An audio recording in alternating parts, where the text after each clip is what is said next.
What's up, nail crew?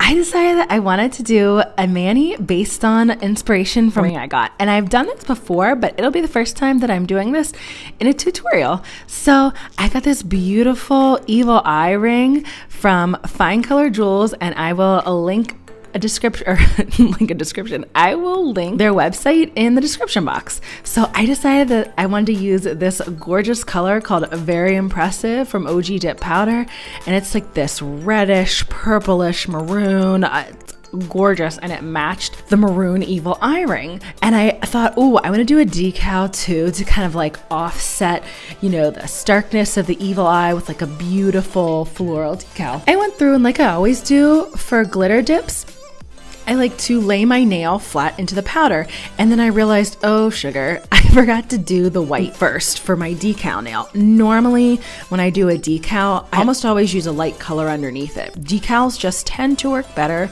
with a light color under it. Unless it's one that has clear in it, then you can do any color under, but personally, I usually choose to do white or like a light pink, light tan, something like that. I do 2 layers of white, and then I go in, do a layer of clear, and then activate it so that I can have a nice time to dry while I do the rest of my nails. So I'm going through and dipping my glitter dip. When I dip glitter dips, I like to pour the glitter into a cupcake liner and then lay my nail flat into it.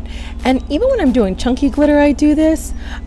When I'm doing the chunky glitter, I'll press down harder than I would. Like, this is more of a fine, thin glitter, so I don't really have to press at all. You guys can see how nicely and beautifully it laid flat. So I finished that on the rest of my fingers, and then I like to go, as I always do with every nail, every mani, I cap everything in clear dip powder. This way it protects it whenever you want to buff and shape. And I do have separate clear containers for glitter dips, solid dips, and shimmer dips. I am a super messy dipper. That is why I have separate containers. So then I went activated, waited 5 minutes, and now I'm buffing and shaping before I'm gonna go and put the beautiful decal on. I go and get everything ready, and I wipe off my nails with isopropyl alcohol. Then I check out decal I'm gonna use and which one matches with the ring. So I thought I knew, but I want to get it beside it just in case. I thought, ooh, I really like that, because it picked up a little bit of like the dark maroonish red from the decal and the flower right there on with the ring. Like I always do, I apply gel base, flash cure that.